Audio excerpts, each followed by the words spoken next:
What is that? What is that?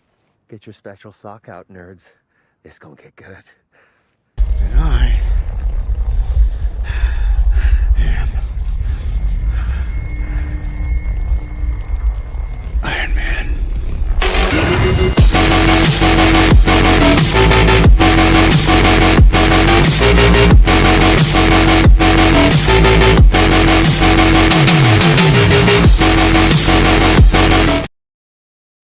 What is going on, everyone? Paul Thayer here, the creator and writer of Project Naosis, Omega 2090, Crimson Payne, all that good stuff. Publisher at Visual Vibration, where we have a Kickstarter live right now, Hybrid 1. It's at $19,000. We're absolutely killing it. But enough about me. We have an amazing guy coming on, writer of Daredevil and Punisher, Deadly Tales of Gunslinger. We got a bunch of his books. We're going to bring him in without any further ado. I have coffins. Sure you don't need 8? Cut him down!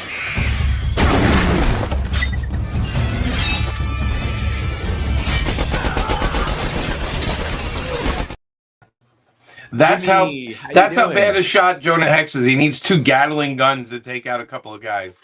That's I am not responsible for that movie, Paul. Yeah, I heard. But I thought it was, a good little intro in for you. No, I mean it's probably the only really good scene in the movie is the beginning, even though it makes absolutely no sense. Yeah, with the turns on the sides of the horse, dude. It's when it's the first sign of a movie studio not having confidence in the character is they have to do crazy stuff like that to whatever. But anyway, that is a fun beginning, so I enjoyed that. But you have a new Western, one that you've been working on monthly, Deadly Tales of Gunslinger. Absolutely sick. We have issues 10 here. We have 12. Let's see, which one's this? This is 13. And then I guess I'm missing 11, which is right here. Boom. There you go. You're not missing anything. There you go. So yeah, loving the series so far. Oh, thank you. I think this comes out in a week or two is the trade book with the as the first 6 issues. So I'm happy that's happening. There it goes. It's the cover from issue 1 by Patrick Reynolds. But no, I'm having a blast with it. And actually, this one comes out in a couple of weeks, which is number 14. So that drops in a couple of weeks. 10. I wanted to look it over as well. I have the PDFs for it. I was pulling that one up, and also Daredevil and Punisher, another monthly series that you're doing. This is still ongoing, correct? It is 5 issues, so that might be the last one. That might be the. Yeah, I wanted. Of course, I could have done another 6 issues of it, but they asked me to do a 5-issue limited series, and instead of making it modern day, I took it back to when I worked with Garth. Welcome Back, Frank. So it's like the next chapter in Welcome Back, Frank. I kind of like the earlier Punisher a lot better. He's a lot less complicated character. And I took Daredevil and Punisher back to their roots. Like if you just ever read a comic by them, you can read this book easily. Like I wasn't trying to throw throw you like a monkey wrench of continuity, because it seems like a lot of books are really stuck in that continuity thing. And when you have a miniseries, it's hard to do that because the continuity changes while you're working on the book. So it was easier for me to kind of fit it into a different continuity. Yeah, and that's the first issue. I think 5 just came out last week. I went to my local comic shop to sign the books, and they only had 2, and I yelled at them for a while saying, why didn't you order more? But they said it sold out pretty quick. So nice. So no complaints there, but yeah, World at War is joining us here. Look at that. So looking at the comment section, first comment, World at War Comics. I will be on his stream later today with my crew for Hybrid 1. Yeah, well, shout great. out. Yeah, you got good guys. They're good. All you guys are great. I mean, I love all of you because you're talking about comics, you're promoting them. It's more than the companies do. So we're happy. I'm always happy to share some time and talk about this stuff to everybody. And I really appreciate it because I wanted to take a different approach. I wanted to look at some of your books, and of course, we'll look at the Kickstarters that we have. Sure. But super appreciative for having you on. And World at War Comics, this one's for you. On the chair. Oh, shot! We got buttons here. I like another that. person in the chat. We have Chibi M11. Can't wait to see you at MegaCon next week. Yeah, Amanda and I will be there all 4 days, and we haven't done it in like 5 years, so it'll be good to go back. It's not a big ride for me because I'm in Tampa, so it's only a couple hours away. But it is a crazy. Have you ever been to the MegaCon? Have you ever been? So I haven't been to MegaCon. Okay. I will be at DC AwesomeCon this weekend, and then 2 weeks from now I have C2E2, which I drive to. So Okay, there you go. A little bit of a crunch, but I think I'll do it next year. Yeah, MegaCon's like a monster. So it's like I mean, the guest list is insane that they have for this show. I know I'm seeing my buddy Joe Quesada. I'm seeing Joe there, and Frank Miller. I'm seeing Frank and a couple of other guys.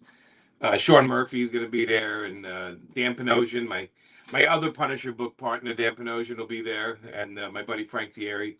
I'm looking forward to it, and yeah, Chiba. I mean, you come by the booth and hang out and say hi, and I always tell people you don't have to buy anything. You can just come over and say hi. It's okay. It's always good to say hi because it lets you know that people are enjoying your stuff. I think the last time I saw you might have been at Heroes Con. I had to stop by the booth. Oh no, Terrificon. I saw you, and you always got to come by and say hi and see how it's going. Chibi M01 says, "Don't worry, I'll bring cookies." All right. Well, I'm looking forward to that, Chibi. We don't eat very well at these shows, so that's food.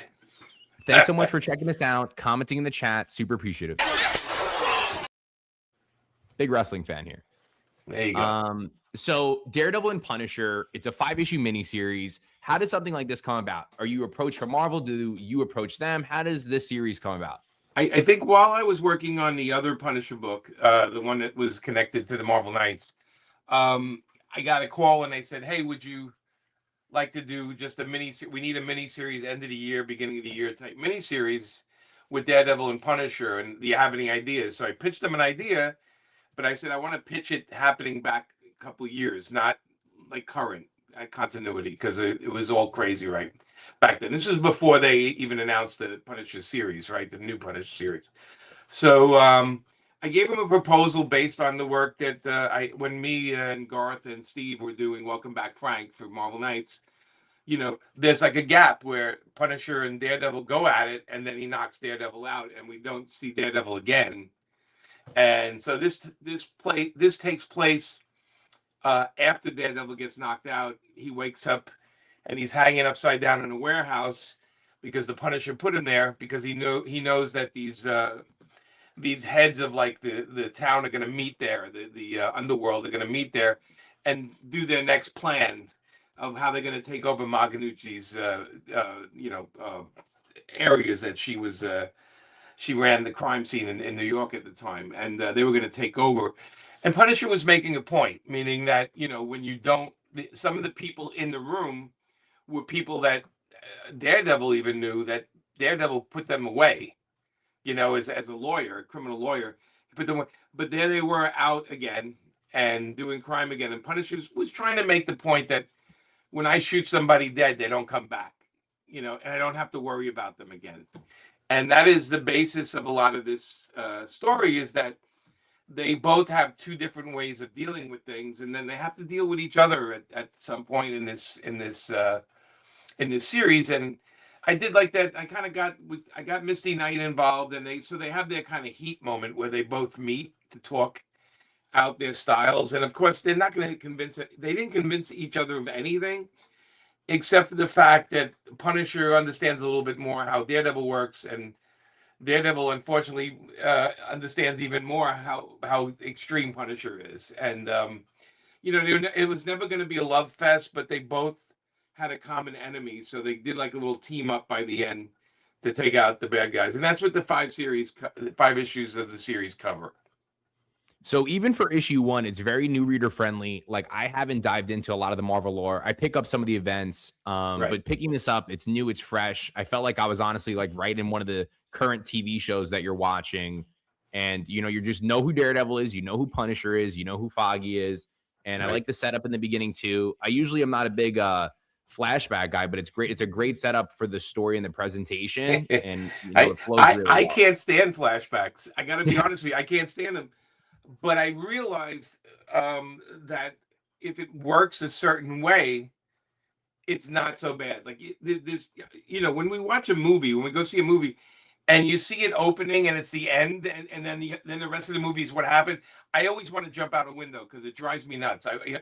But this one was less about a flashback and more about a flash sideways, because I wanted to make sure that if you never read Welcome Back, Frank, and you never read these books, you'll still be able to open it up and follow the story. It was very important for me because it was out of continuity. I just said, okay, does this work if this is the first time you ever read Daredevil? And does this work if it's the 100%. first time you ever read Punisher? But does it insult the people that know the Punisher and know Daredevil at the same time, right? Because you don't want to oversimplify it. So the beginning and up to the middle is basically to make sure everybody kind of is caught up. And then once that happens, then the story is present day and it keeps moving. And then it ended on, with the last page of this book is we see the World Trade Center, and that explains when this is taking place. That was like, to me, it was funny because the initial thing at Marvel was you can't do that. And then I argued the fact, I'm like, no, I'm trying to show this is right before 2001. This is exactly what's happening in that city right before 9/11 without ever having to cover 9/11, because we just know. And again, I grew up in this time, so you knew how the city was before that, and then what the world changed afterwards. But it doesn't have so much to do with the series as it does a callback to Welcome Back, Frank. And I'm really happy because of my series, they re-released Welcome Back, Frank this week, so you can buy that trade book that covers the beginning story of this. So. It was nice that they did that. I was pretty happy with that. I love the art style. I love this panel here. I think the artwork's super sick. I love how he draws Punisher. Yeah.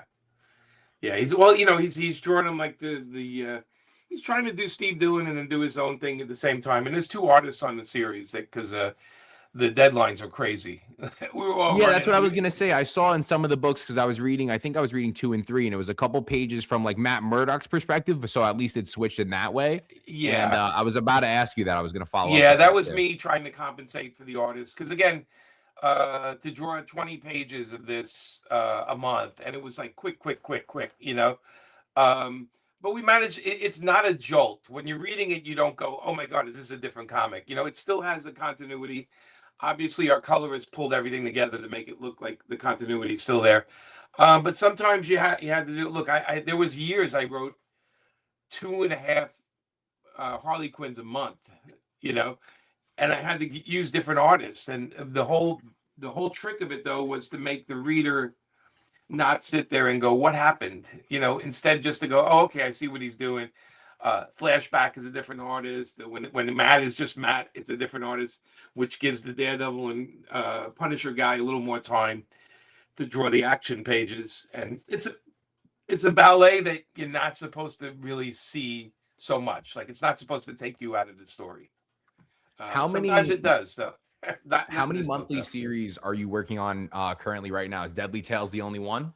Yeah, so the only one is Deadly Tales is my only monthly series. Now I have other books I'm working on. I have a manga, 200-page manga book I'm working on. I have a series, a couple of series. I think they announced at least Comics Pro. They announced the Pop Kill series.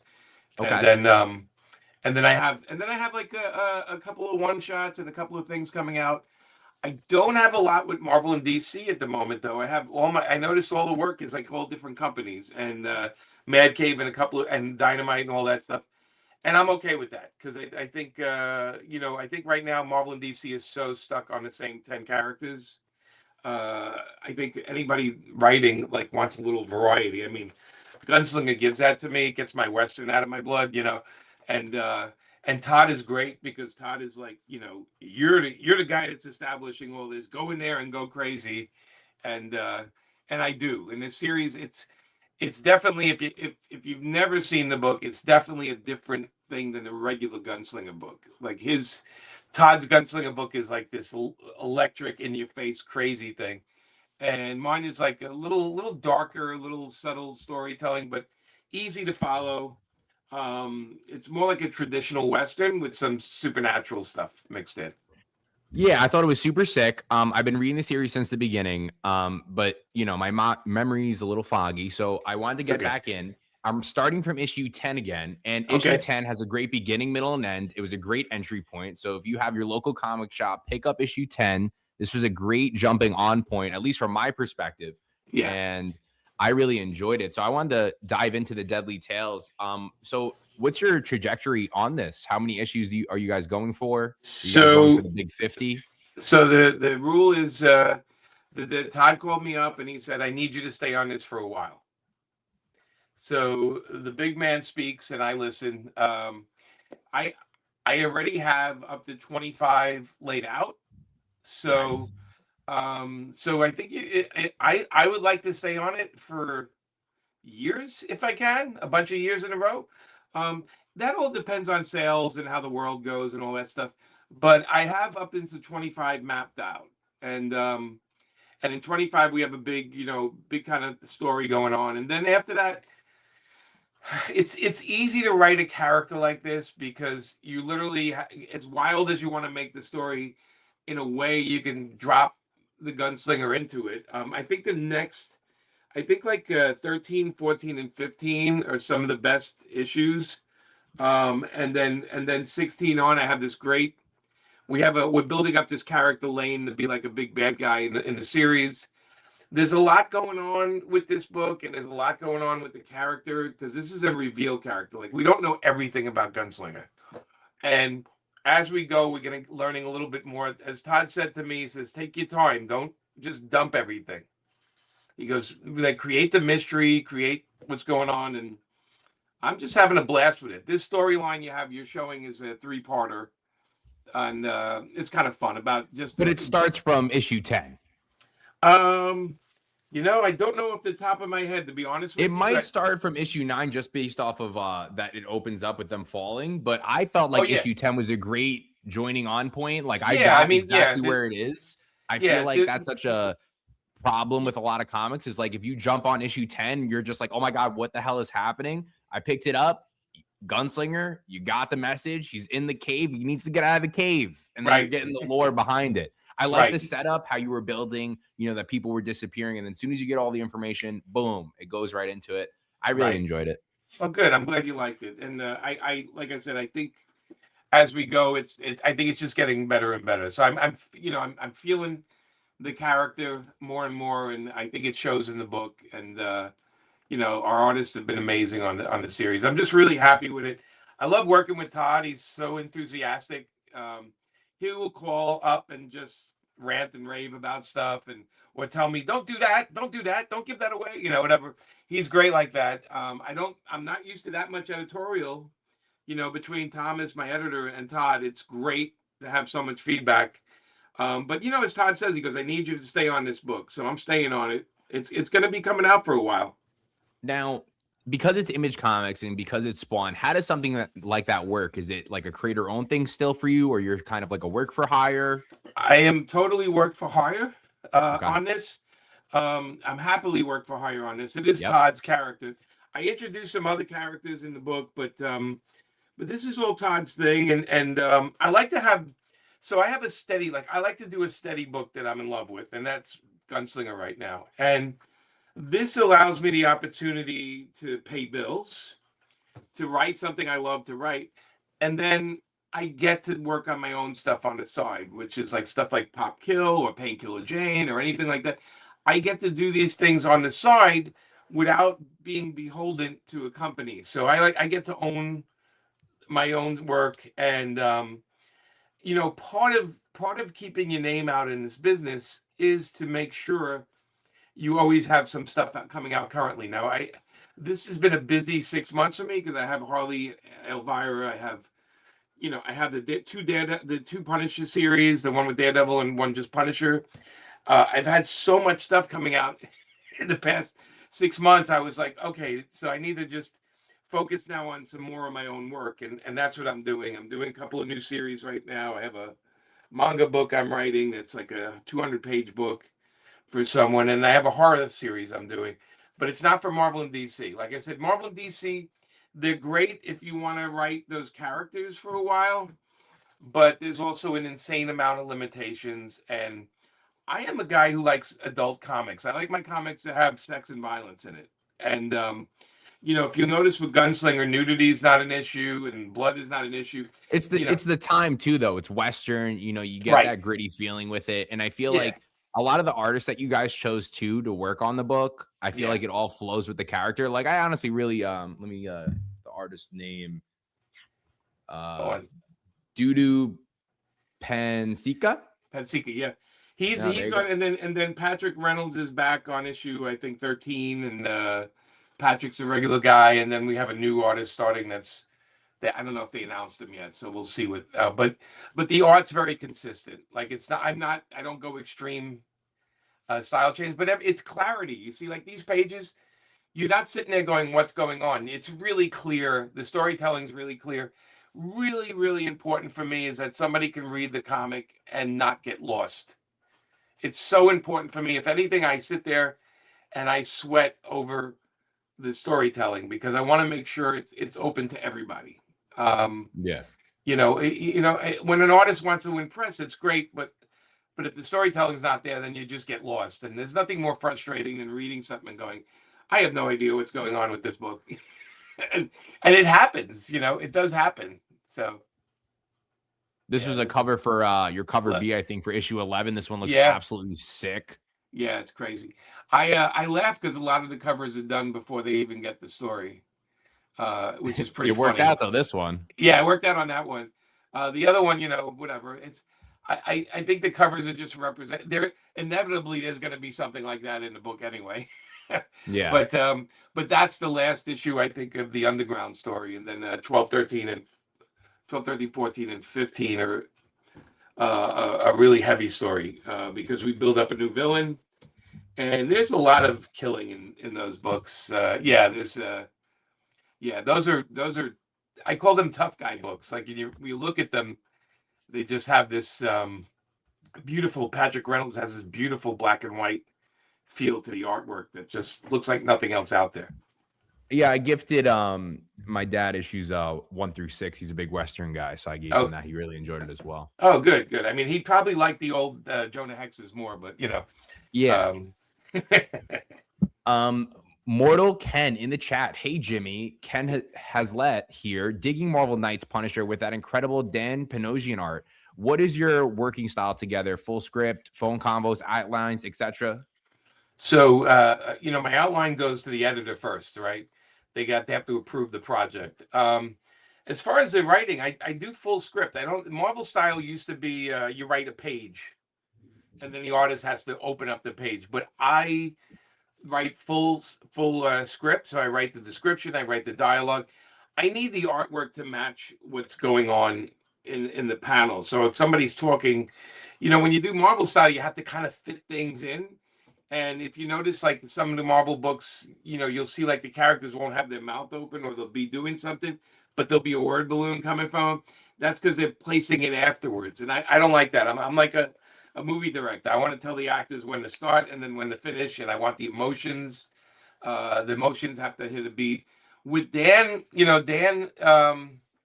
he's a close friend. I mean, I talk to him every day. And when we were doing that book, he would change things once in a while and it would make things better. I would be like, oh, that's pretty cool. And he's like, yeah, you mind if I, have him punch this guy's eye out? And I'm like, sure, go ahead. It's stuff like that. But we worked together on that book. That Punisher series is, I think the 4th issue comes out in a couple of weeks.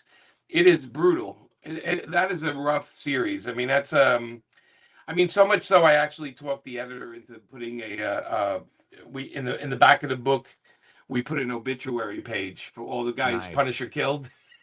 Nice. The first time it's been done in a Marvel comic. And they were laughing. They're like, you're really going to write the obituaries? I'm like, oh, yeah. I said, they weren't all, they started out as good kids and then, something happened. And so we have obituaries in the back of all the books. And it's a pretty crazy 4-issue Punisher series, but it also tied in with the book Joe Quesada and Chris Priest were doing. So it was the Marvel Knights tie-in.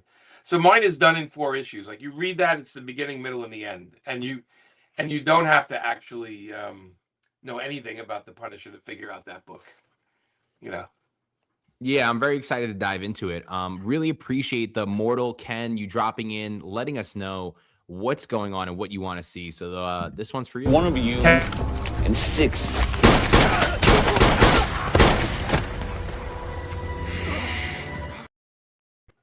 And Yeah, you notice the Punisher's moving while he's shooting, so they can't get a shot at him.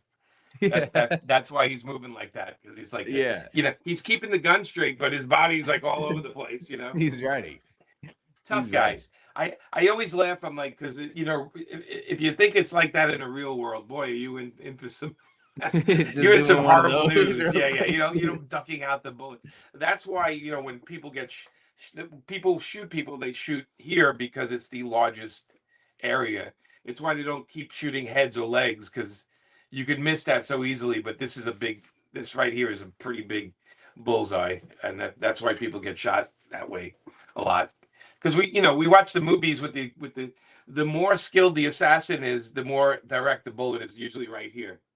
So speaking of skilled assassins, you're writing one. I clipped this one too. How realistic?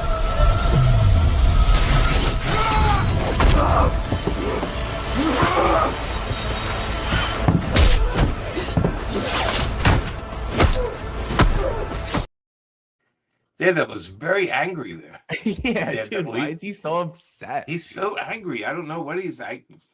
He probably didn't get enough to eat that day. He's probably got that hangry thing going on. Did you like the Born Again series? Yeah, I thought it was great. I mean, the TV series is always like a mix of all the stuff I grew up with and thrown into one show.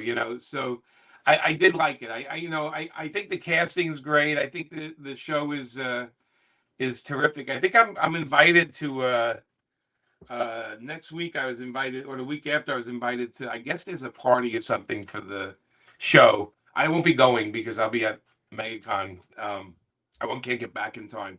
But no, I'm really happy with the show. I'm happy with the Punisher. I'm happy with the Daredevil. I think I want to make I kind of like that you can kind of jump in on the 3rd or the 4th series and kind of figure it out. I again, if it was so continuity heavy, I think I wouldn't be as interested, because I think when they reverse, I just watched the new one and now I'm going back and watching the old one, and it's fine. Right, it is perfectly fine. I think it's like Reacher, right? It's like you could just jump in and watch the 1st or the 3rd season. Don't watch the 2nd one, and then figure it out real quick. Checking out the chat, Andrew Rendy, cover artist of mine for our new book, Hybrid 1. Congrats on the Kickstarter success. So if you're talking to Jimmy, he's killing it right now. And if you're talking to me, we're killing it. But we'll pull up Jimmy's first, and then we'll give you a proper shout out. But thank you so much, Andrew, for checking us out. Did Andrew draw the little guy with the I want to say he has a mushroom head. I'm just being keeping it clean. Drew, if you're still in the chat, let us know. And this is Drew's intro. So. No Face, why don't you stay with me? I could use a good helper. I'll show you his cover. So Hybrid 1 right now, 19,623. That's great. 369 backers. Absolutely killing it. Look at that. Hybrid. What'd you say? It looks great.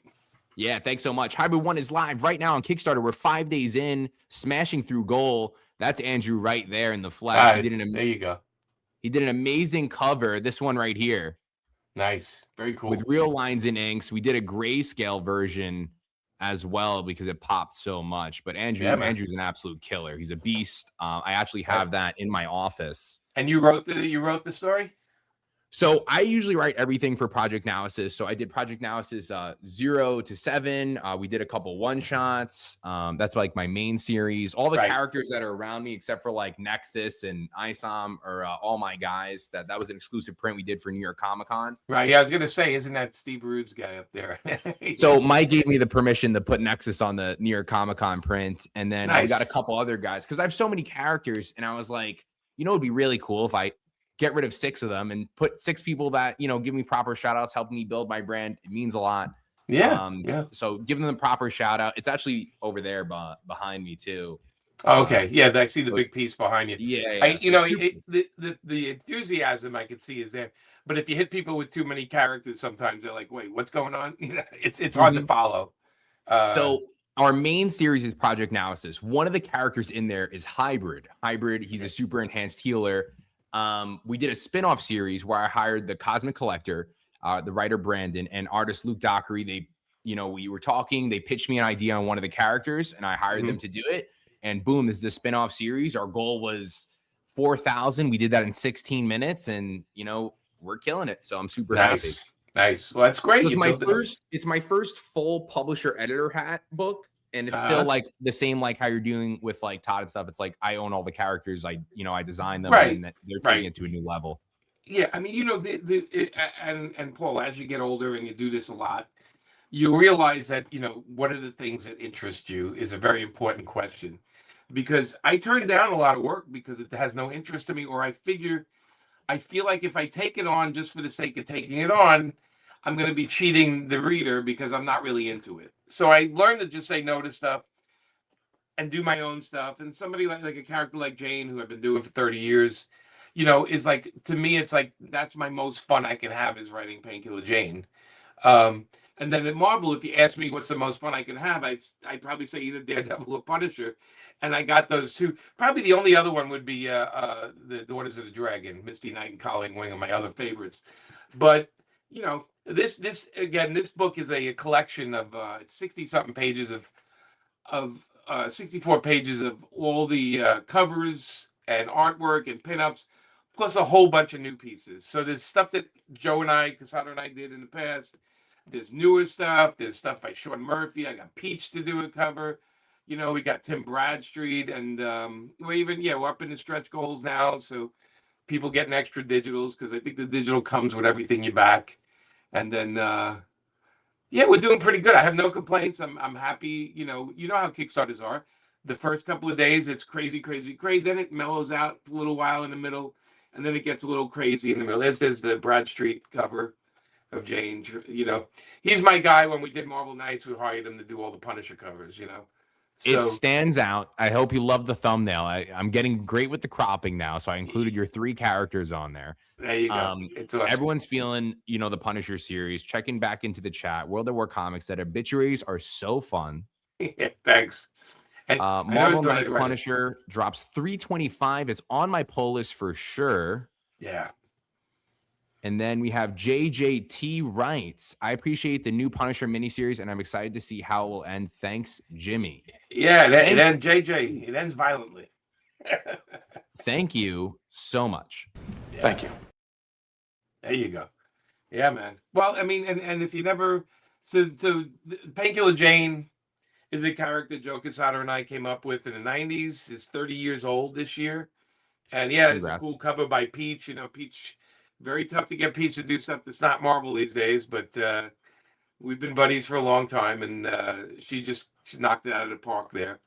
But it's this is sort of like if you're an art appreciator of comics, this is less a read, even though there's editorial in it. This isn't a sequential book. It's like a collection of the best of. Yeah, that we had to censor that for obvious reasons. That's Sean Murphy right there. I think that's the first time Sean Murphy's work.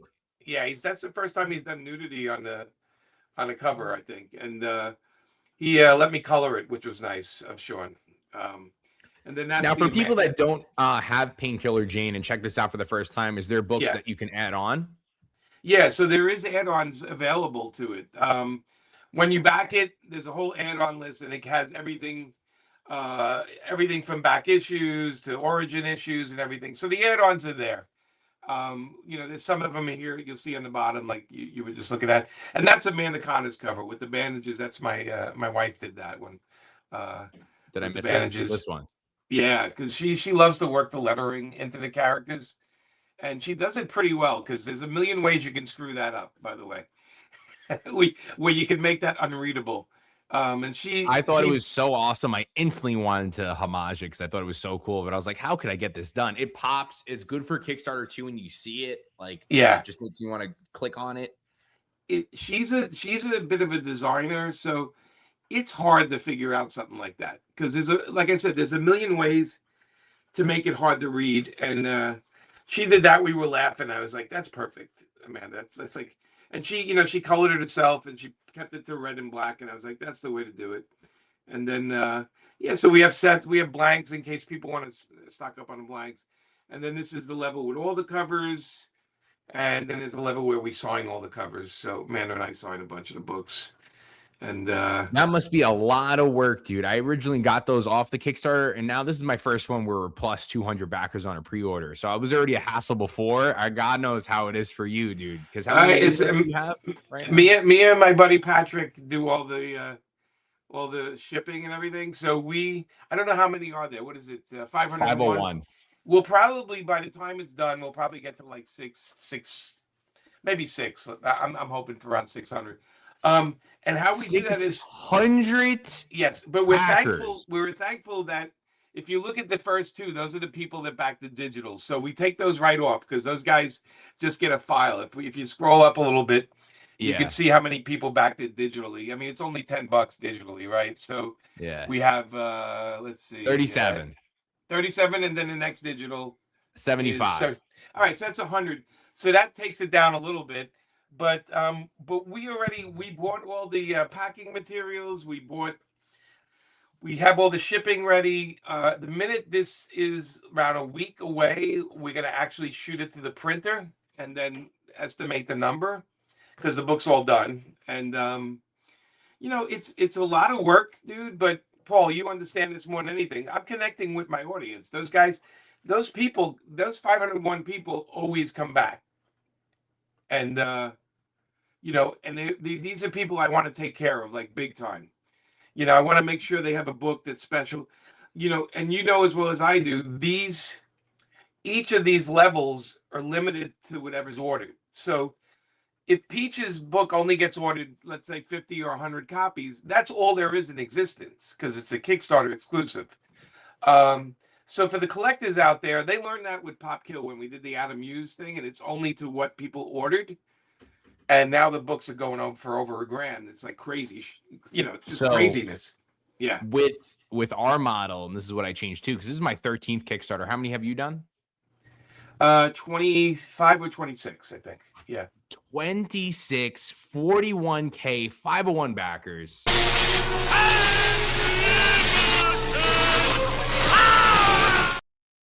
There you go. Sick.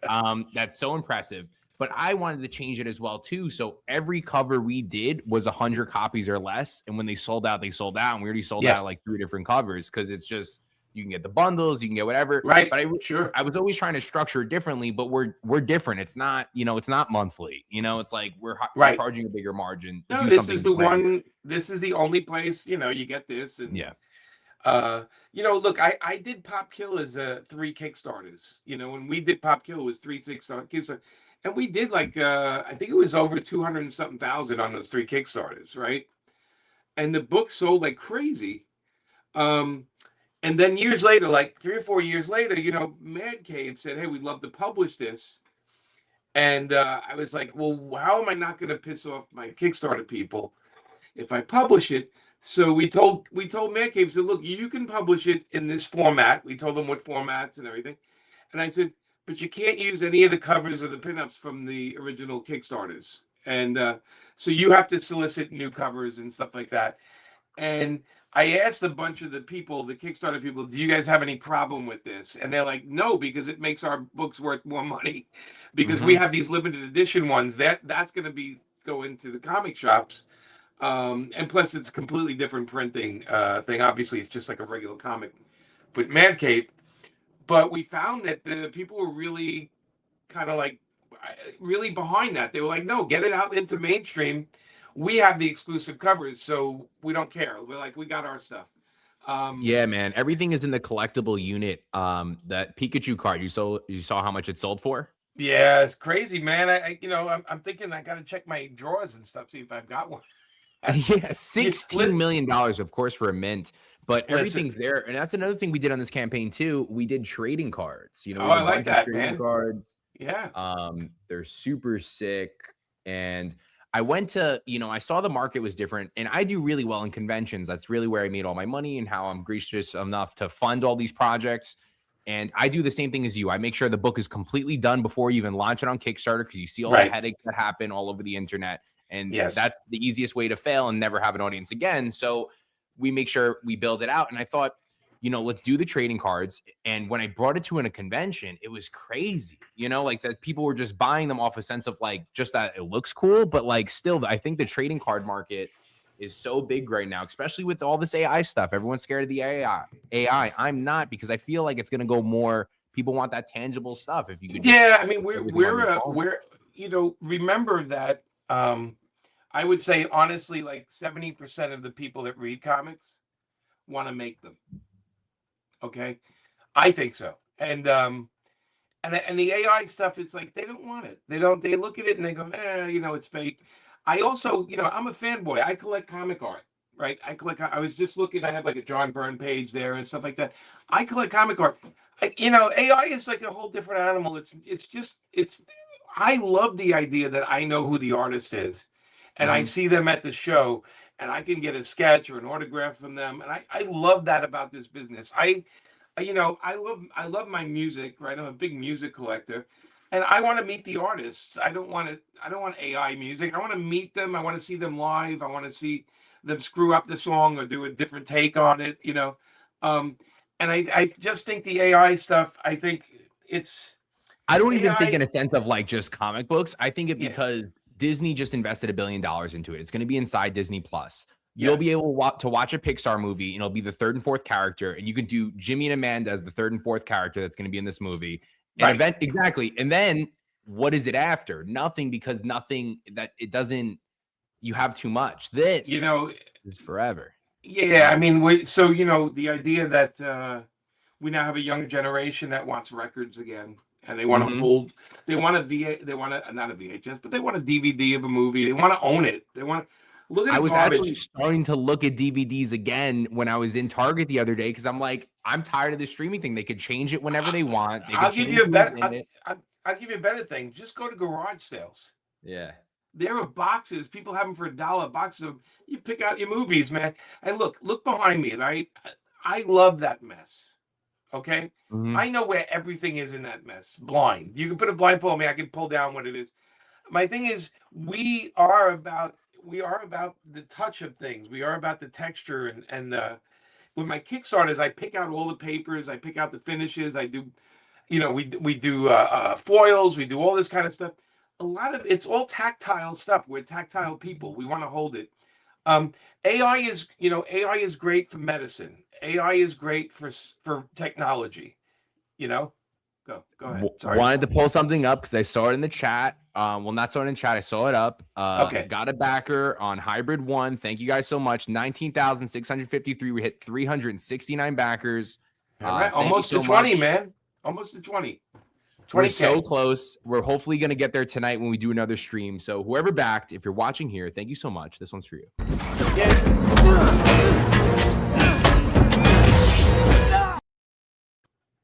How silly. I love that. I love that. And looking back in the chat, we have such amazing people here. Another artist. I'll show you his work in a second. Jacob Throckmorton. He's a painter. He absolutely kills it. Thank you so much for checking us out. He says, man, just saw you live. Taking notes, man. Taking notes from the legend Jimmy himself. So thank you so much for checking us out. This one's for you.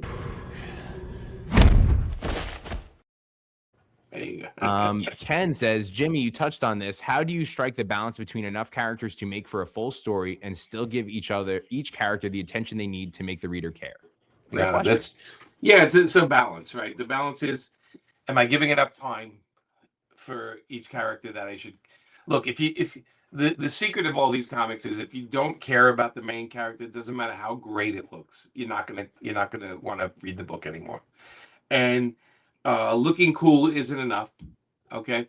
How many movies we see with the cool chick with the guns, and then you watch it, you're like, I could care less, or I don't remember it 5 minutes later. So you have to make something relatable all the time. And if your characters have relatable goals, Matt, in the series I did with Punisher and Daredevil, Matt meets a neighbor, right? A girl that's a neighbor next door, and they're talking and they have some time and they're talking a little bit.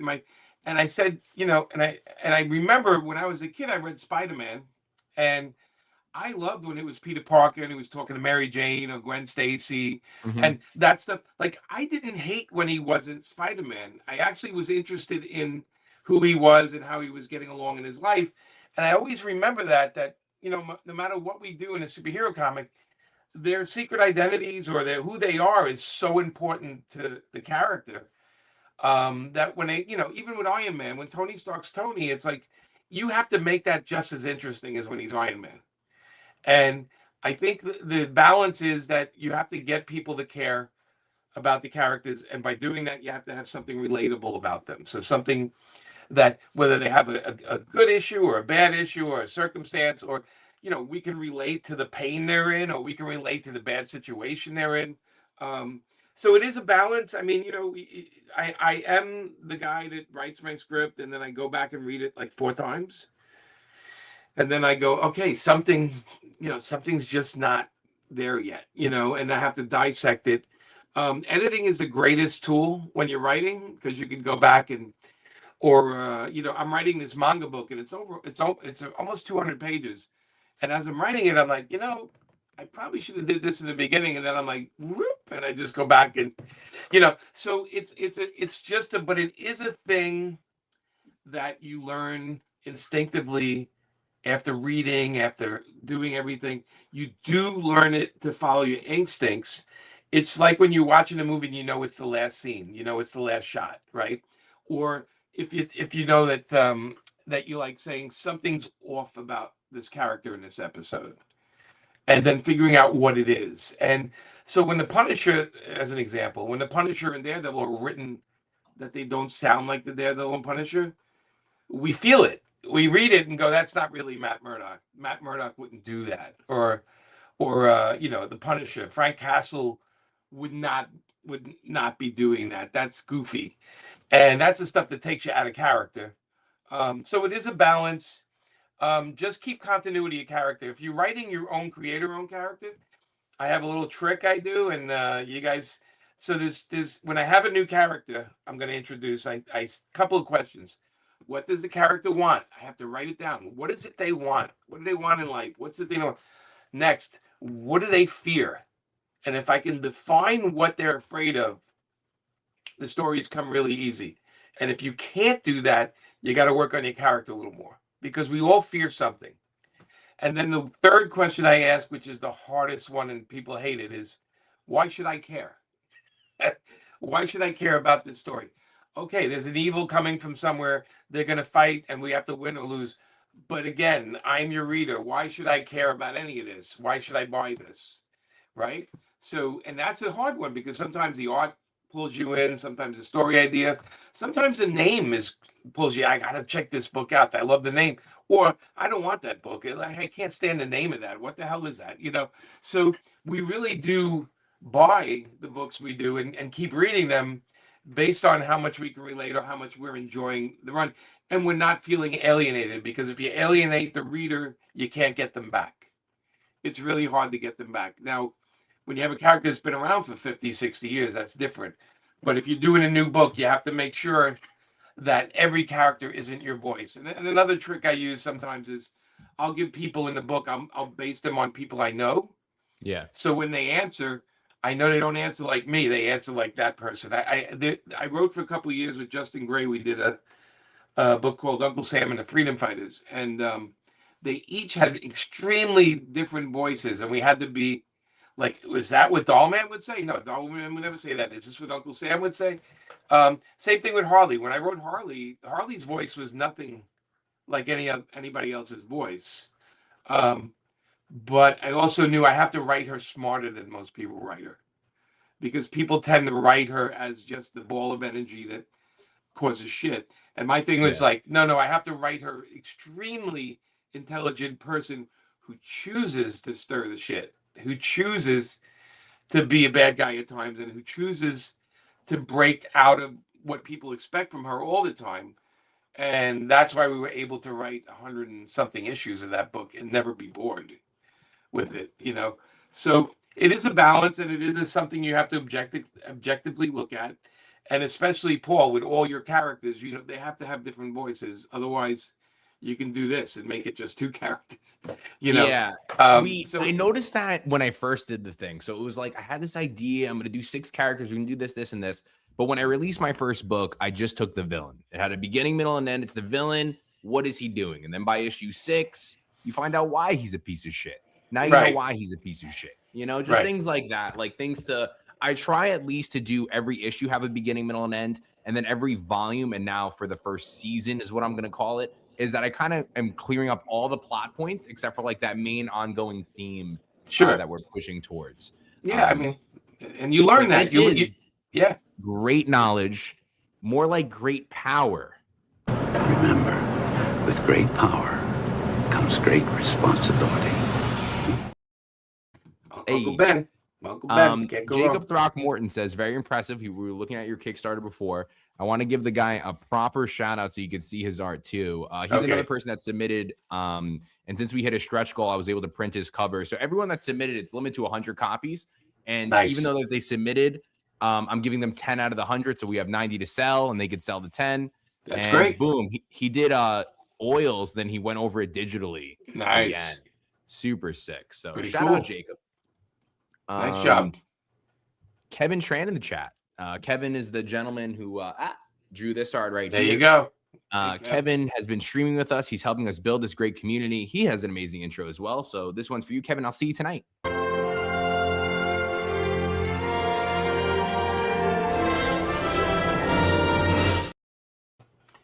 There you go. Hitting 20K tonight. You know we are. Greta Green 1420. Thank you so much for checking us out. Deadly Tales is truly a magnificent series. I'm a huge fan. It's 100% should be read from the start. Is there any chance Patrick comes back to drawing it? Yeah, he's drawing it now. So the last issue or 2 is Patrick, and Patrick's on till 15. So you got 4 or 5 issues in a row from Patrick. Patrick is not the quickest artist, and you look at his art, you can understand it. And so we're happy to have him for the 4 issues. Plus, he's getting to do some covers, which we're really happy. That's a black and white version, the color one. I love how Todd just printed it, one in black and white and one in color, but it's so cool. But yeah, that's Patrick's cover. He's an amazing artist. I wish he was a monthly guy, you know. But we do have some stuff coming up, and but we were happy to have Patrick working with us. So if you go to the stores now, it's actually the second part of the Patrick's new books. You might have missed them, Greta, but they're out there. Awesome. Jacob Throckmorton, thank you, fellas. Thank you, dude. Thank you so much for checking us out. We have Painkiller Jane. What's your next on your horizon? You're going to be doing another Kickstarter. What's next for Painkiller Jane? I'm doing the Jane one is, of course, my obsession for the next month. Until I don't do anything until every last book is delivered, and then I start my next one. I think my next one is gonna be a little different. I don't want to say yet, but I will say it's gonna be a little different. It's gonna be a little of everything. So I have like a small company, right? Paper Films is me and my buddy and Amanda, you know, and we put out books a couple of times a year. Everything from Painkiller Jane, A Trigger Girl. We do a book called Sex and Violence that's very popular. Pop Kill was one of them and stuff like that. Resistance and GI Zombie is another one because we did that for DC. Yeah, if you go to paperfilms.com, there's a little pop-up that you can join for the mailer. And you know, we sell original art. Everything related to me and Amanda is on this site. It's sort of like our madness. There's a lot of properties, though. You're going to get a headache. Paul, this is something you shoot for, Paul, to have a wall of characters you created. Yeah, we tried some things with some one-shots because I was trying to see like what character would work or people were interested. And then Hybrid has been the breakout star, thankfully, making it our biggest Kickstarter ever. Yeah, you experiment. I mean, we're creators that we try new things, and some stick, some don't. We got to get ready to pivot. Yeah, I mean, you know, my thing is the things that don't work, you really learn a lot from them because you learn what your audience doesn't like. You know, it's funny because I've done everything on Kickstarters from sci-fi to like sex comedy type stuff, and I did an all ages sci-fi book, and Trailblazer was another one we did back then, and Jane is my constant. So Jane I do like once or twice a year because that's my constant character. But the other ones you experiment, you try it, it doesn't work. Sometimes I do one shots. They do pretty good. They find an audience, but they're not gonna change the world. You know, it's just an idea, right? We're like I always say my head's like a giant full parking lot of ideas. I need to move some cars out of the garage to make room for new ones, and doing the one shots help me get that out of my system. You know. Yeah, I have yet to announce it yet, but Project Naosis has always been like just me doing everything. But since this is going so well, we're gonna do like, instead of just a little backup, we'll do a big backup with the team that's killing it now. And they're gonna take these characters that have always just been sitting in my brain. I have years of drives of these characters, right? And to finally see them in fruition. Yeah, really, I mean, you know, the thing is, I will say as I get older, I'm thanking God I'm getting this stuff out. You know, look, when Kickstarter started, I was the first comic pro to do it, right? And when I did it with a book called Queen Crab, and it was successful. And I must have showed like 800 people how to do it afterwards. Like, you know, Brian Polito and Billy Tucci and all these guys were friends of mine. They're like, how did you do that? And I showed everybody, you know, the Kickstarter used to send me around to the cons to talk about how you can do a Kickstarter. And I'm so glad it's like now it's like something anybody can use. And again, Paul, you can relate, and you can tell them it's a ton of work. Yeah, and it's a commitment, and you have to deal with the post office, and you have to deal with shipping changing, and all that stuff. Yeah, that was my first one. Look what the year came out, 2014. Yeah, last updated, so it's probably even.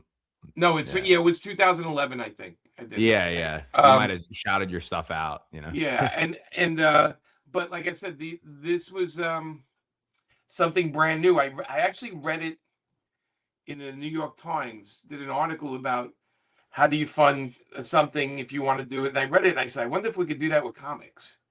And that was the first book I did, and it was successful. It didn't have to raise a lot for back then. But it paid for everything, and I said, this might be a better thing to go to than running an Image or running to somebody else and hoping they push your book that month. You know, I personally didn't even know what crowdfunding was, and I was reading monthly comics. I was like, how do I get in? I was like, I worked hard enough where I was in a position where I could, try to build my own business. And when I started building it, I was like, hey, I'm just going to make this book, get it going. And then at my first convention was Terrificon. Everyone's like, oh, did you do this on crowdfunding? Did you do this on crowdfunding? I'm like, what is crowdfunding? I spent $9,000 on this book, and I'm selling it to you today, So it was cool. It took 13 to get it where it is. And people would give up after the first one because people know, a $4,000 goal is definitely not the book, especially at the quality that we were putting out. So I'm spending $8,000 to $10,000 every single time before we even print. And it's great to, finally get it there, but people would give up. I was at every convention or, just doing more work outside to funnel it back in and to finally, get it to that place. It is a grind for sure. Yeah. And none of us are getting rich from it. We make enough money, as I always say, to roll into the next Kickstarter to get the next book going. I always laugh because people go, you make a lot of money. And I said, look, some creators do comics to make a lot of money, to just make a lot of money. I don't know.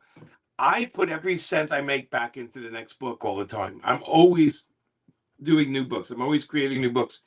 Money wise, I grew up with no money. So I'm at the age where I own the place I live in, and I have my car, and I don't really need a lot of stuff. Like, it's funny how as you get older, and Paul, you're not near the age yet, but as you get older, you realize I don't need half of this stuff. I need a good sandwich. I need a shower, and I need, there's things you need, right? But you realize how much you can live without. And I'm a collector, I collect art, I collect old books and stuff like that. But I laugh sometimes because I'm like, God, I wish I could just make this disappear some days. And then the next day I'm like, I need it all back. Yeah. So it makes no sense, but we love comics. So we just have comics everywhere. And That's our lives, and not everybody understands that outside comics. They think we're crazy. You know that. You get that once in a while. You tell people you do Yeah. comics. It is definitely not the best pickup line in a bar to tell a girl, hey, you know what I do? I do comics. That's not really a great pickup line. I happily, met my wife because I used to run LA Fitnesses. I actually ran 11 of them. So I scaled 11 of their gyms. VP, I met her there, and then she found out, my other thing I do is build comics. And now it's my full-time job, so it's like I got it to the point, and she's a huge supporter.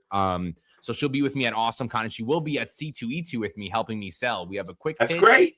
You either buy or you don't buy. I give you something cool, a flyer, a card, or something like that. Right. And I never get discouraged. People are like, I try to post every single person that lets me take a picture of them to show, the volume that we do.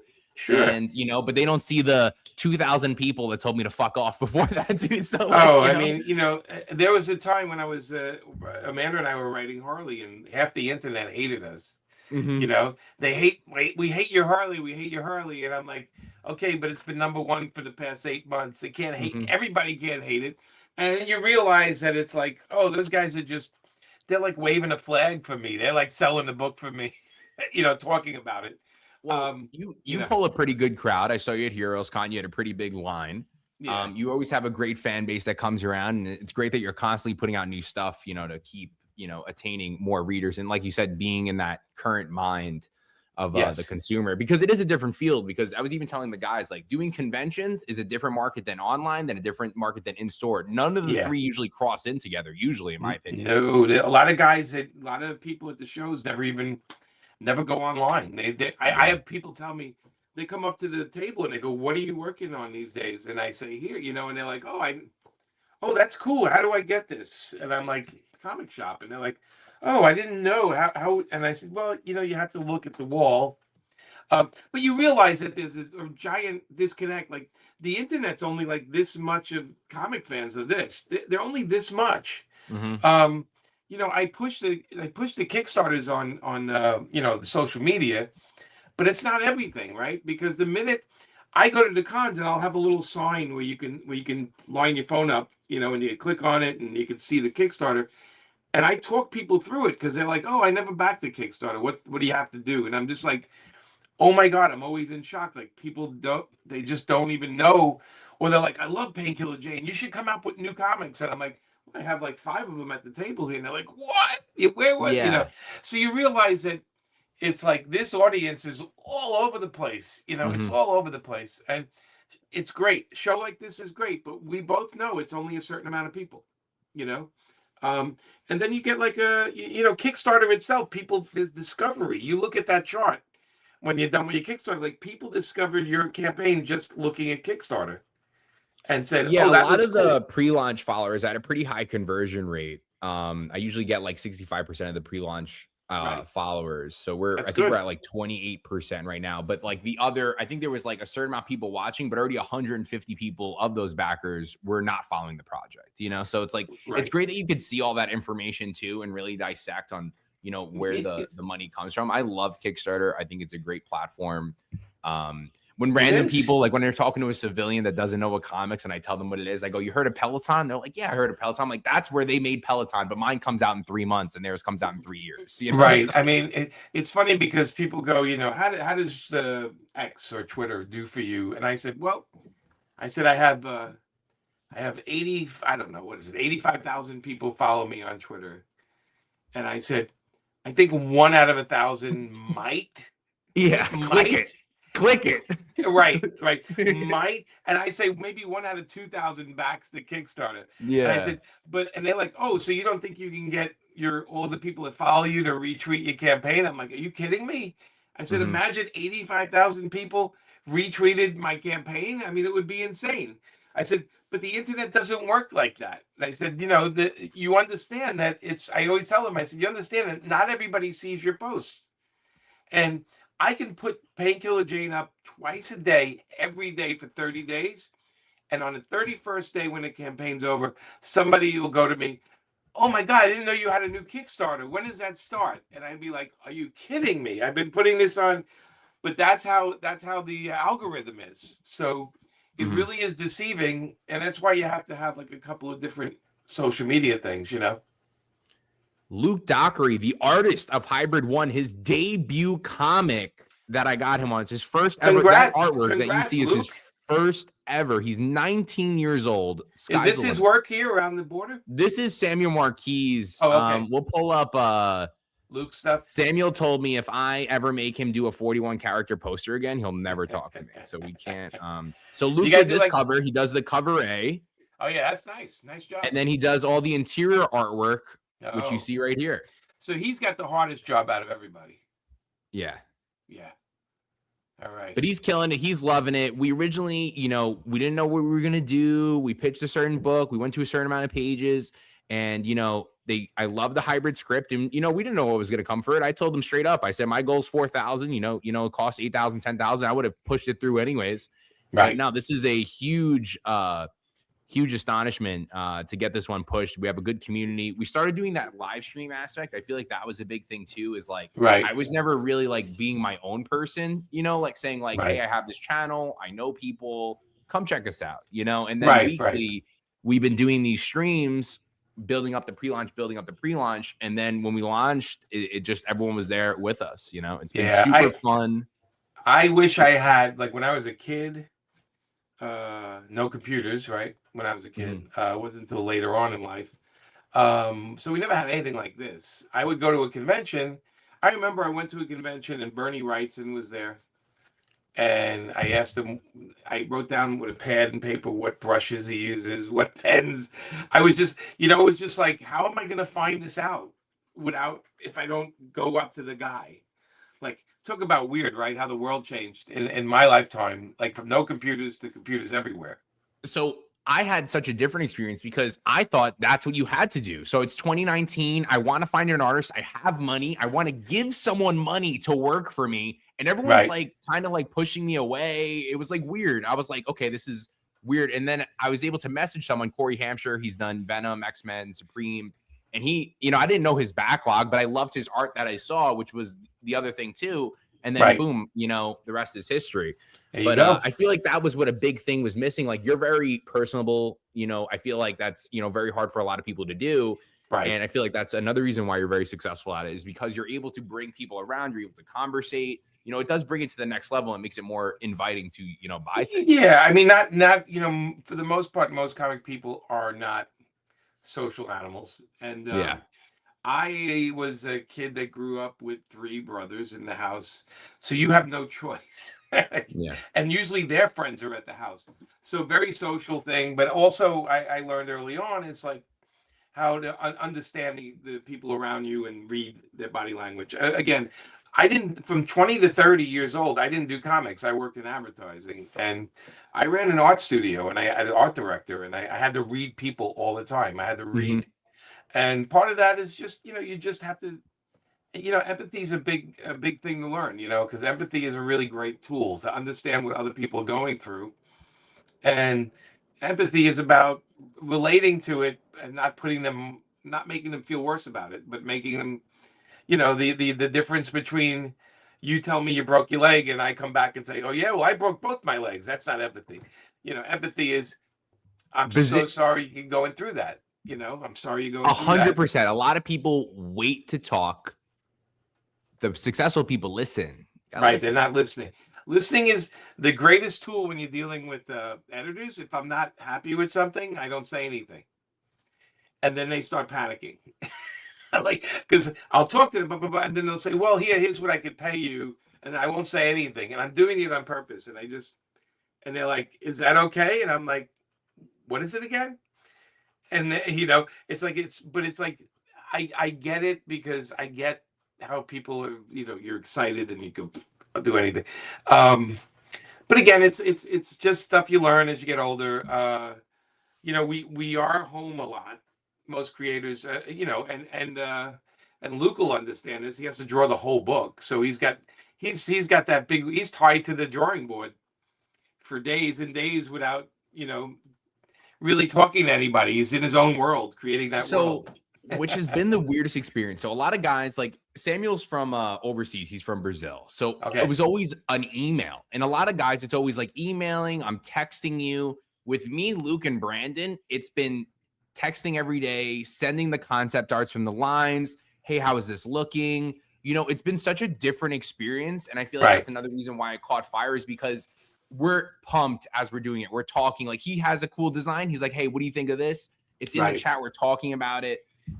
It's been a very different approach. So I feel like we're very like unified. Yeah, you guys should meet once a month on Zoom to see each other, chat, talk about things. And I think that's the fun. You know, I've always had a crew. If you notice at cons, you'll see me at night. I'm always with a group of people. It's different groups with different shows, but I'm always socially out with a crew. If you're in a bar late at night at a hotel at a con, you'll see me there. I'll have a drink, and I talk to everybody. I don't care who's who. If you're friendly, I'll talk to you. You know, if you bring me a drink, I'll even talk to you longer. But no, but you know, it's a social. The social part is the fun part of the job. But you'll notice a lot of comic pros don't talk about comics, because that's what we do all day long. And so when you get them out at night, they want to talk about anything else. Which is always what we're fun. Consuming, what we like, what did you do today? And then a couple weeks later, we'll be texting about, hey, did you read that? Like, you know, certain things like that in that analytic state, which I feel like is so cool too. Because at the end of the day, we're just dudes and girls trying to make some cool IP, trying to make some cool designs. I mean, my wife is an artist, a comic artist, and we don't talk about comics a lot. When we do, we're discussing, you know, she'll show me something and I'll say, you should probably move that leg. And she'll say, what are you, stupid? You know, whatever. And we'll fight back and forth in the nicest way. But comics are everywhere. So when we go out, we don't really talk about them too much unless something hits us as really funny or strange or an idea. But MegaCon for you is next week. You're going to be with Amanda at MegaCon? Yes. Okay, so you're at MegaCon. Are you going to be doing C2E2? It's the following week, I think. Yeah, no. I have a schedule right here. Yeah, pull up the schedule. It's tell the peeps where you're at. So I have MegaCon, and then a lot of my friends from MegaCon are coming back to where I live to hang out for a while. I have the end of April, like 23rd, I have Calgary Con, 24th. So I'll be in Calgary. And then in May, I have a show in Finland and one in Copenhagen. Whoa. So they're like a couple of hours apart, but they're both really up north in Europe. And that's in May. So it's going to be cold there. So that's kind of fun. Have you been there before? No. So this is the first time overseas in that area? In that area. I've been everywhere overseas. That's the first time in Copenhagen and the first time in Finland. Yes. That's why we took the shows. Because if they offer me a show someplace I haven't been, I usually go. And then how does that, before you go to the next thing, how does that work for something that's overseas? So, you know, you're a veteran now. Is it like, hey, we want to have you as a guest at the show, and then they, you know, help take care of you to, of course, get there? Yeah. And how much volume is this show? Is it like is it 1,000? Is it 10,000? Is it what? How many people you think would be at a Finland show? Okay, so the shows overseas, comics are only a small part of them unless it's a specific comic show. Okay. So if it's Angoulême or if it's Luca or something, that's hyper focused on comics. If it's a other kind of show, like we've done shows in Monte Carlo, we've done them in Italy and Sicily and stuff like that. Comics are a part of them. They're all about like comics, movies, games, TV, everything, right? Like sort of like Chicago Con and like those cons. Mm-hmm. So you're a part of that. The people are diehard fans there. I will say the people that run the shows, if they, let's say they have Harrison Ford as a guest, they will treat him the same way they treat me. That's nice. Okay, they will put us in the best hotel. They will make sure we have the best seats on the plane. They'll make sure all our dinners are covered. They'll put us in the green room with the actors and everything. That's the difference between European and American. Yeah. American shows, they try to separate everybody, and it's I know you walk in the wrong area. They're like, hey. I'm like, dude, I am just peeing. I don't want to talk to anyone. Right, I need to pee, dude. The American shows are ridiculous how they like to segregate everybody. But if you think about America, that's very American. Yeah. But the European shows treat us like royalty. And, you know, a lot of places will go and you realize that they've been translating our books for years. Mm-hmm. So they know who you are. They all want sketches. It doesn't matter that I'm mostly a writer. They'll give me their book and they want a quick sketch. my rule is if you bring a hardcover book, I usually do a quick sketch on the inside for free when I was in Europe, right? If they want a commission, then I have to charge because it takes me time, and I usually have to take it back to my room. I'd rather not. Amanda does more of the commissions, but they're really, really super hyper respectful. They all want a photo with you because they think that's the last time they're ever going to see you. And also they want to be in the photo with you, and it's a lot of photos taken because you're Hey, like a I celebrity. took a photo of you, and now look at it. It's a thumbnail a year later. Here we There go. you go. But it's and it's flattering, right? So I just sit there and smile. I love it. I like people. So I like talking to them and like hanging out with them. But like I said, it's a different tone. Amanda loves it because they constantly have a cappuccino for her at all times. There's always a guy putting down a cappuccino while she's sitting inside, and she's like, "Oh, thank you." Real good espresso, right? Yeah. I mean, I will say though, in the States, they know, a lot of people know to bring us donuts once in a while, and that's always a great thing. We're at the booth, they'll bring donuts. I'll usually do a free sketch or something. But they understand that we literally wake up and run to the show because we have to be there for the VIP stuff. So a lot of times, like 9 in the morning, and Amanda and I are like, we didn't eat breakfast. We're literally running to the show to get there in time. And it's been nice lately. Fans bring donuts or bring some local food. I did a show in Philly, and before the show, I put it online. I said, I will do a free sketch for everyone that brings a Philly cheesesteak sandwich. Anybody that brings a Philly cheese. Well, I had like 35 Philly cheesesteak sandwiches that day, and I fed the whole Artist Alley. Everybody in Artist Alley got a sandwich because I just needed one. I was just going to eat one, But it's like I said, the shows are fun. It's great to interact. It's great to meet. When I go overseas, I meet a lot of the artists I worked with that I've never met before. Yeah. So it's always a big hug and a big dinner and a lot of drinks at night and a lot of soul searching at 4 a.m, that kind of stuff. But I've been very lucky. I mean, I've done shows in almost every place in Europe, and it's been great. So you're in Finland. That's Yes. April, May, and then what's so Finland is May, and then beginning of June I have the Phoenix convention, nice. and then I have San Diego. I will be at San Diego, second year in a row. I have the back entrance. When you walk into Small Press, I am M07. I will stop by wherever you're at as well. Well, if you want to see me and Amanda, you go next door to the Hyatt, and you go by the pool, and we'll be there drinking. Yeah, we literally hang by the back, and then when we have a panel or a signing, we go into the con, and then we come back. We don't set up at the show because it's too much work. It's just it's you need a staff. You need to have people there. It's brutal. I'm sick, Jimmy. I'm sick. I send all the stuff. I unpack it all. I sell all day. I'm on my feet for 12 hours. I'm cranking espressos nonstop, dude. I've done it. And it's exhausting. After Wednesday, Thursday, Friday, so 5 days, man. Wednesday. Yeah, Wednesday's a busy night, Wednesday's a crazy night. They come in foaming at the mouth looking for exclusives. It's fun. It's a great energy in San Diego. I try to explain to people, I'm like, it just has an energy that's all its own. And like New York has a different kind of energy. They're great shows. And the people say it's not about comics. It's still about comics. There's a ton of comics in San Diego. San Diego. I just called today because we got the hotels. And I was like, at first they didn't send me the whole thing. I called them like, hey, I stay there for a week. I need my week there.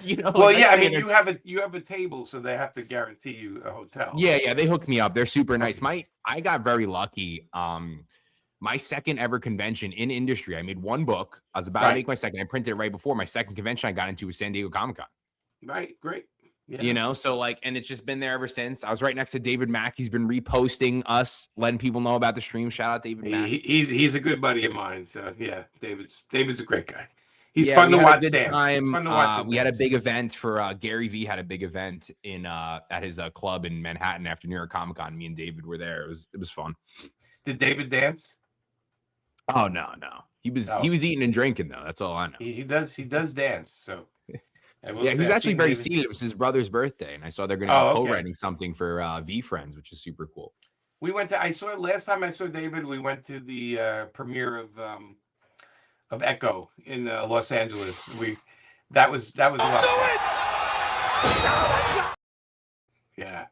That's crazy. That must have been pretty surreal. So you're, like you're seeing that and you're seeing like characters that, you brought to life. Like, yeah. I mean, it's all, I always say it's more David, than me and Joe. Yeah. It was more David. But David got to, he was hanging with Kingpin there, the actor, my brain is not remembering his name. But he's hanging with him, and David got to walk the red carpet and talk to the, taking pictures and everything. It was a lot of fun. I mean, it was great. Vincent to see. D'Onofrio. D'Onofrio. Yeah, Vince D'Onofrio. I mean, this guy's like 6'6".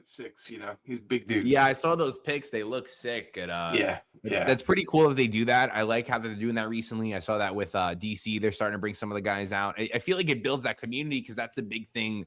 I feel like a lot of people are stepping away from, and that's why, to have that, it really makes a difference because that's something I remembered seeing on Twitter. I was like, oh, he's at the red carpet. That's like one of the coolest things ever that, and I know he did the murals for the show and everything. Yeah, no, we've been, Man and I have been very blessed to be invited to a lot of crazy things that we had no business being at.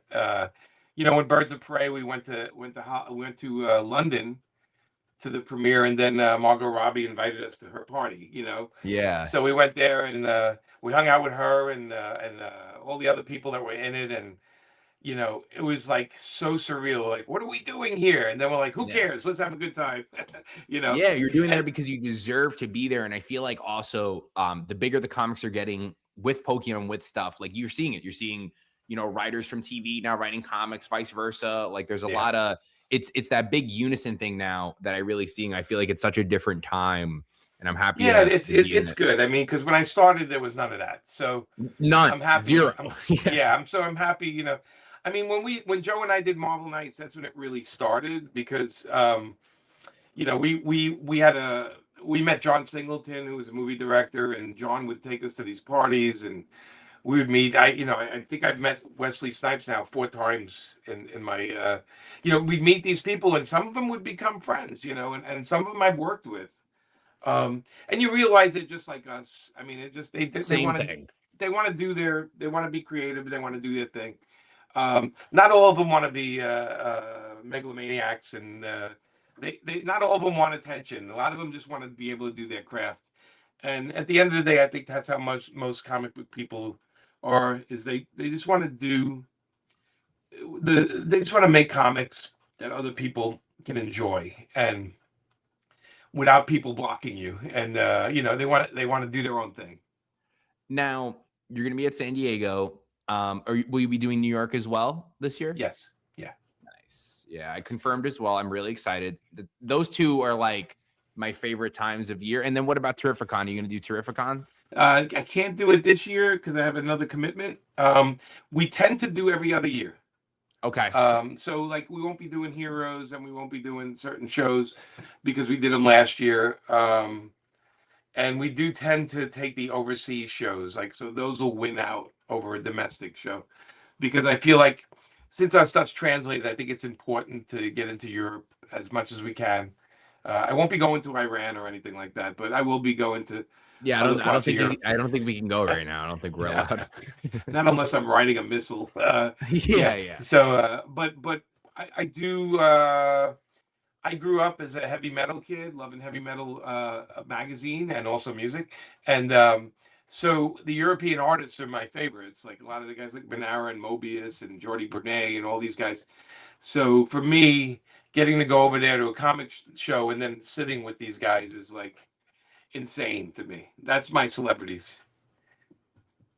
Yeah, dude.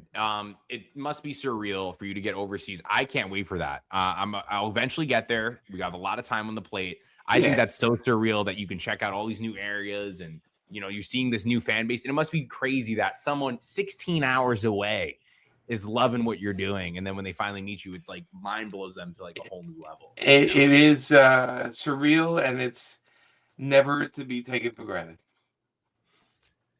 This has been a great stream. Deadly Tales of Gunslinger of the Gunslinger. You got to make sure you're grabbing it. I grab it all the time. I give it out to people.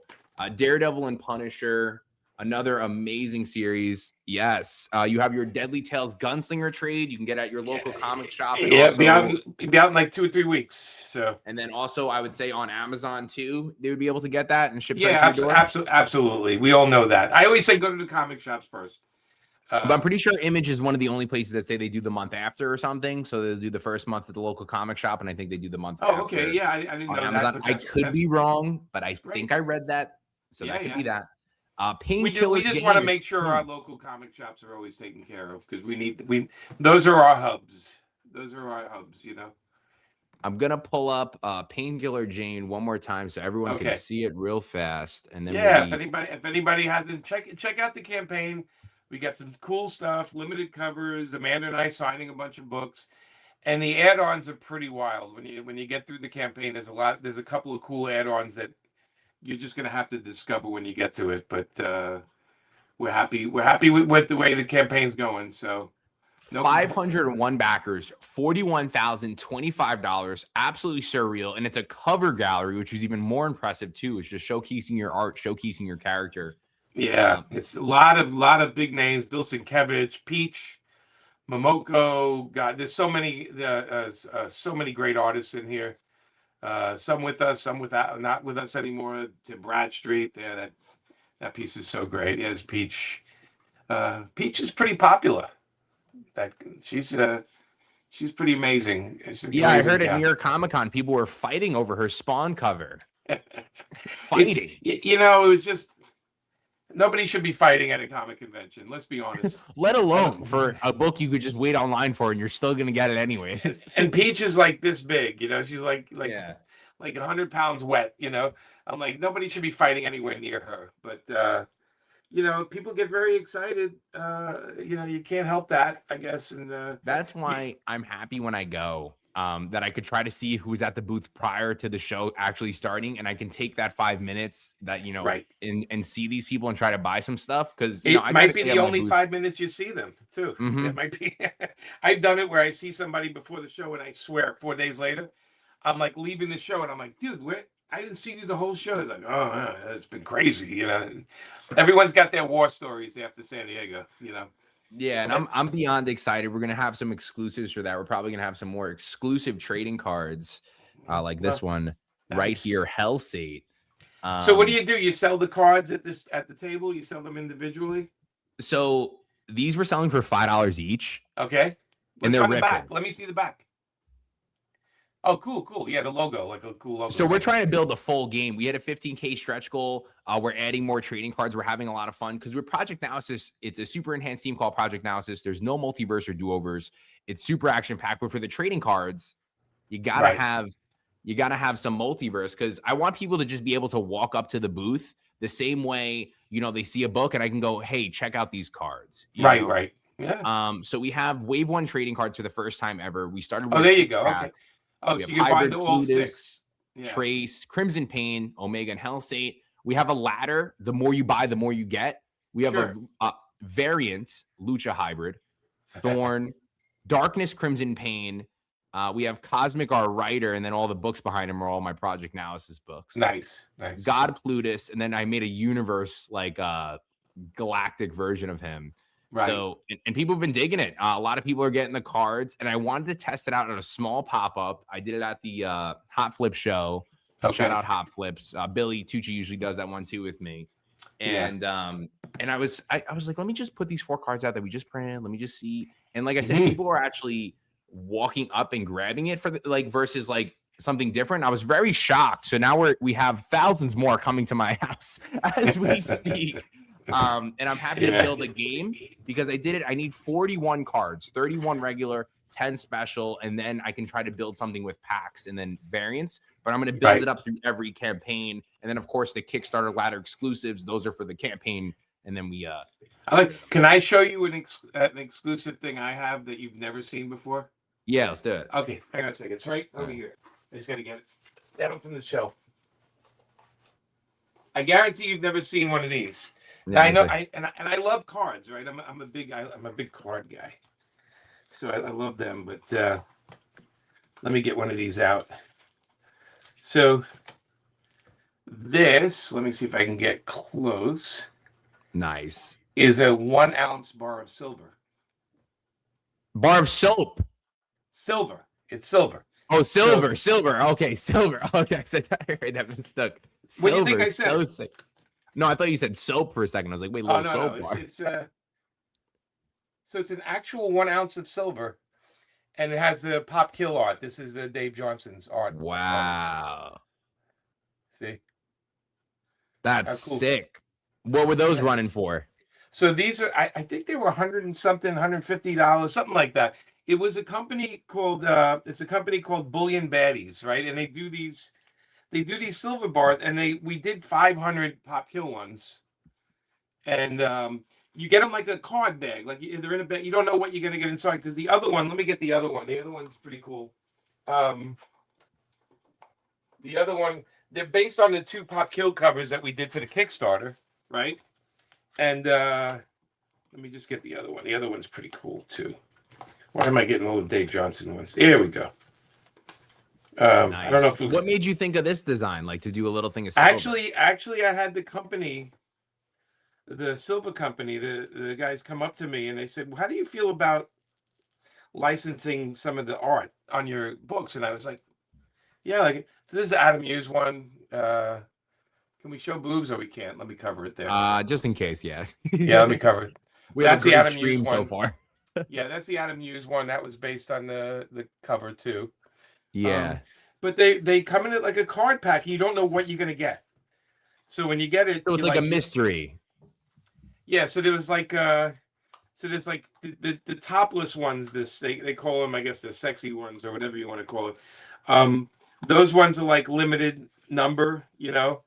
And there's only 50 of each, and the other ones is a 200 or 100 and something of each, and it's just crazy, and it's another collectible, right? So it's like something. Now, of course, it's not cheap. Yeah, the trading cards, they're a $5 little more accessible. $5. No, I get it. I mean, I've just never seen anything like this. So I always wanted to I thought show it was you. really cool. I think I seen it on your Kickstarter. I think I did see something like that, but maybe like clicked in my brain because I look at everyone's Kickstarters, especially if you're successful like yourself.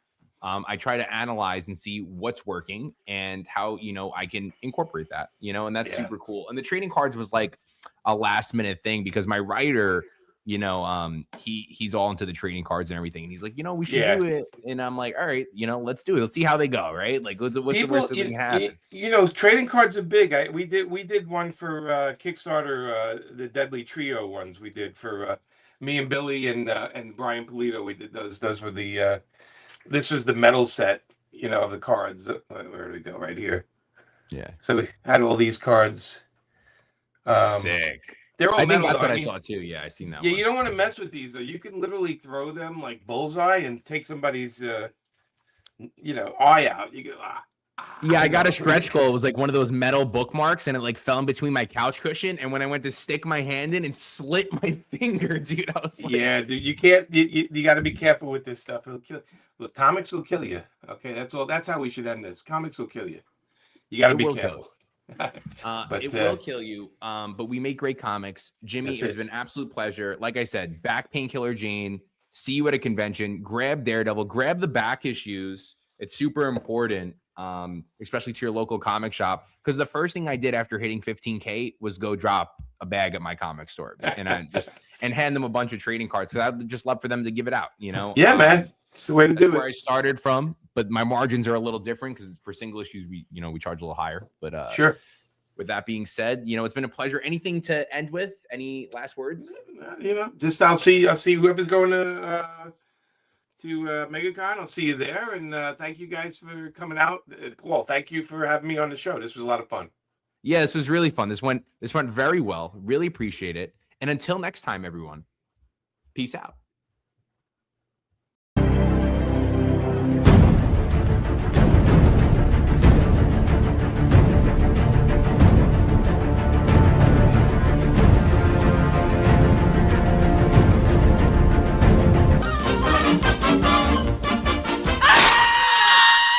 And that's all, folks. Okay.